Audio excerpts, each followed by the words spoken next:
La banalidad del mal es terrible porque no tiene nada de demoníaco. Surge de la más absoluta superficialidad de los seres humanos. Estas fueron las palabras de Hannah Arendt al observar a Adolf Eichmann durante su juicio en Jerusalén. Un burócrata mediocre responsable de la muerte de millones de personas. ¿Te has preguntado alguna vez cómo una persona aparentemente normal puede cometer actos terribles? ¿Cómo tu amable vecino puede convertirse en un denunciante? ¿Cómo ese colega educado puede humillar a sus subordinados sin pestañear? Lo cierto es que todos hemos sentido ese momento de ira en el que perdemos el control. Ese momento en el que la civilización parece desmoronarse dentro de nosotros. Y nos asusta. Lo que más nos perturba no es la existencia del mal absoluto, los psicópatas, los sádicos evidentes. Es descubrir que el mal puede surgir de la mediocridad, de la obediencia ciega, de la simple incapacidad de pensar. Y si el verdadero peligro no fueran los monstruos que reconocemos, sino nuestra propia capacidad de convertirnos en monstruos sin darnos cuenta, Hannah Arendt, una de las pensadoras más influyentes del siglo XX, nos ofrece una clave para comprender esta cuestión. Refugiada del nazismo, filósofa y superviviente, no solo escapó del horror, sino que dedicó su vida a comprenderlo. Nacida en 1906 en una familia judeo-alemana, Arendt se vio obligada a huir de Alemania en 1933 tras el ascenso del nazismo. Pasó años como apátrida, viviendo en campos de refugiados, antes de encontrar finalmente asilo en Estados Unidos. Su análisis de la naturaleza del mal revolucionó nuestra comprensión del potencial destructivo que reside en cada ser humano. Hoy exploraremos 3 lecciones fundamentales sobre cómo despierta el monstruo interior. Un viaje que nos enseñará no solo a reconocer las señales, sino también a fortalecer nuestra humanidad contra nuestra propia tendencia a la deshumanización. Porque la única defensa contra el monstruo es conocerlo íntimamente. La primera lección es que el mal no necesita motivaciones grandiosas ni personalidades demoníacas. Se nutre de la mediocridad, la falta de reflexión y la ausencia de pensamiento crítico. Arendt se quedó atónita al conocer a Eichmann. Esperaba encontrarse con un monstruo sádico y sanguinario. En cambio, se topó con un burócrata mediocre, obsesionado con su carrera e incapaz de pensar más allá de las órdenes y las normas. Eichmann no era ni un intelectual brillante ni un estratega diabólico.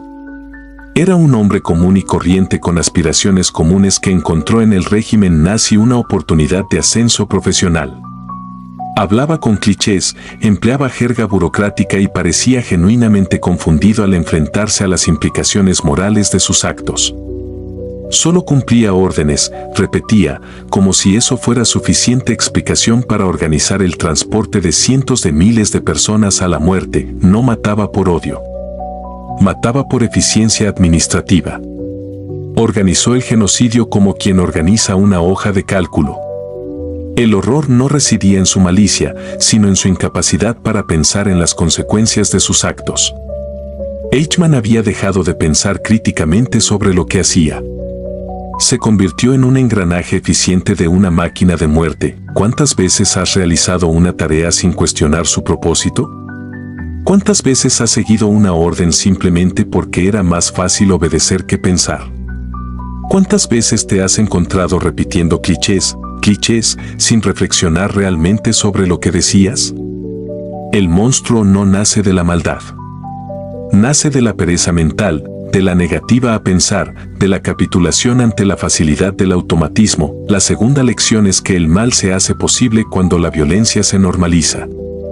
Cuando lo extraordinario se vuelve rutina y cuando dejamos de empatizar con nuestras víctimas. Arendt observó cómo los nazis convirtieron el asesinato en masa en un proceso industrial. Había formularios, sellos, horarios. El lenguaje técnico, solución final, trato especial, reasentamiento, deshumanizaba tanto a las víctimas como a los perpetradores. El genocidio se presentó como un problema técnico que requería soluciones técnicas. Las víctimas no eran personas con nombres, historias ni familias, eran números, estadísticas, problemas logísticos. Los perpetradores no eran asesinos, eran empleados que cumplían objetivos, seguían protocolos y optimizaban procesos. La muerte se convirtió en una cuestión de eficiencia organizacional. Esta deshumanización sistemática permitió que la gente común participara en atrocidades sin verse como criminales. Simplemente cumplían con su deber. El mal se convirtió en un trabajo de oficina. Una cuestión de logística. Números en hojas de cálculo, no personas con rostros, historias y familias. Cuando empezamos a ver a las personas como números, como problemas por resolver, como obstáculos para la eficiencia, es cuando el monstruo despierta. ¿En qué momentos de tu vida has perdido tu humanidad para hacer el trabajo? ¿Cuándo has tratado a alguien como un número, como una estadística, como un problema por resolver?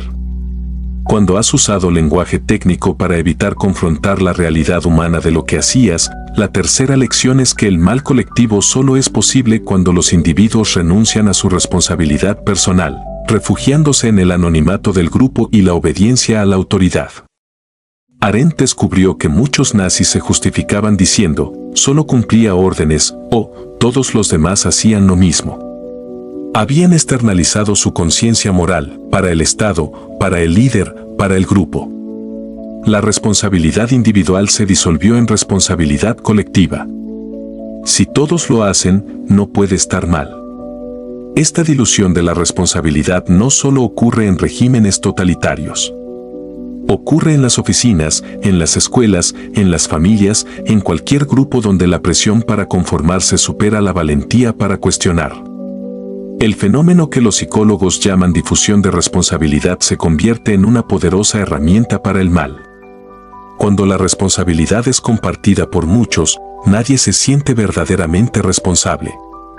Cuando todos son culpables, nadie lo es. Así es como la gente común se vuelve cómplice de atrocidades. ¿Cuándo fue la última vez que te escondiste tras el dicho "así es como funciona esto"? ¿Cuándo elegiste el silencio cómplice en lugar de la resistencia solitaria? ¿Cuándo renunciaste a tu responsabilidad moral porque era más fácil seguir al grupo?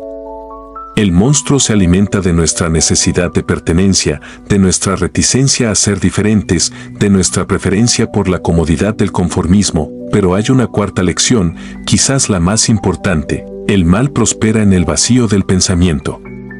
Arendt descubrió que la capacidad de pensar de verdad, no solo procesar información, es nuestra principal defensa contra el mal. Pensar no es una actividad técnica, sino una actividad moral. Es la capacidad de detenerse, reflexionar, cuestionar y dudar. Eichmann era incapaz de pensar con sinceridad. Procesaba información, seguía procedimientos y cumplía órdenes, pero no consideraba la trascendencia moral de sus actos. Había una ausencia de reflexión moral en su personalidad.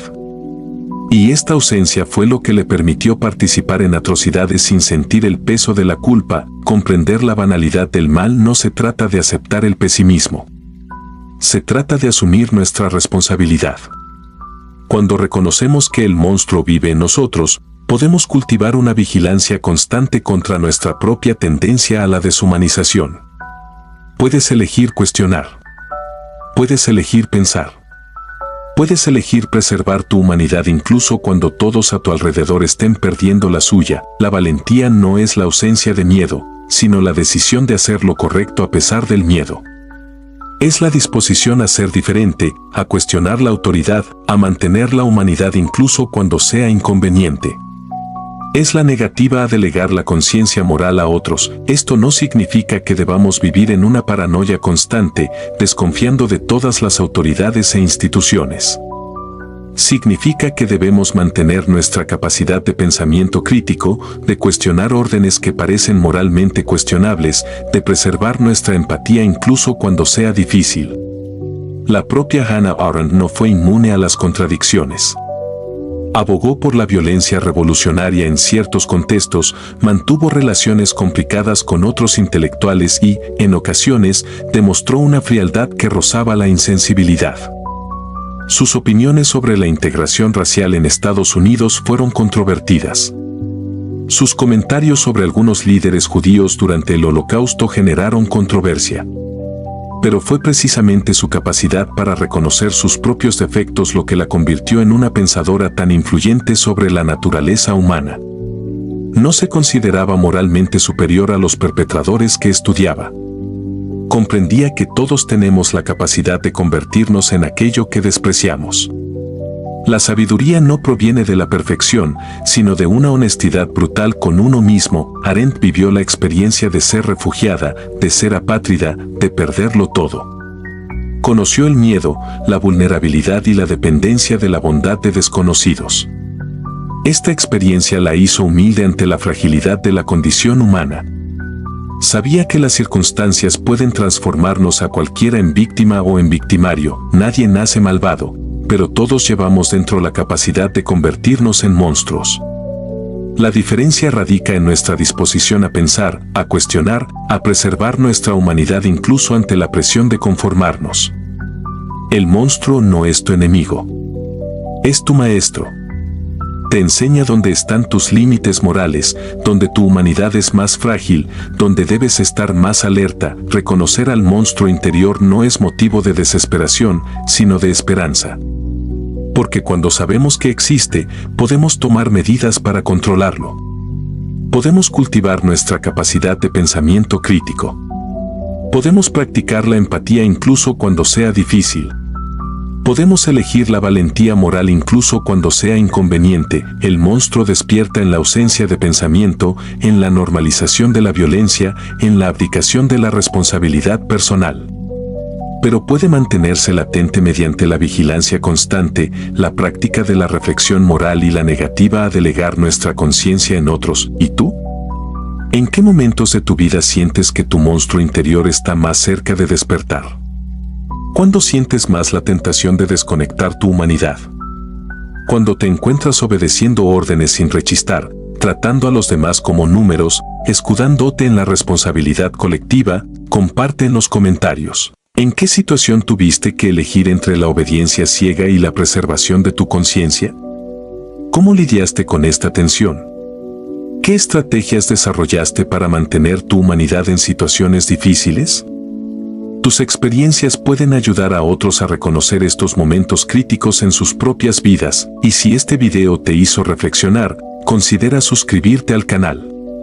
Cada semana exploramos preguntas como esta, porque conocer nuestra propia naturaleza es el primer paso para trascenderla. Comparte este video con alguien que necesite reflexionar sobre estas preguntas. Porque la conversación sobre la naturaleza del mal no debería ser un monólogo, sino un diálogo continuo en una sociedad que se preocupa por su propia humanidad. Recuerda, el monstruo no es tu enemigo. Es tu maestro. Y la primera lección que enseña es que la vigilancia moral es el precio de la civilización.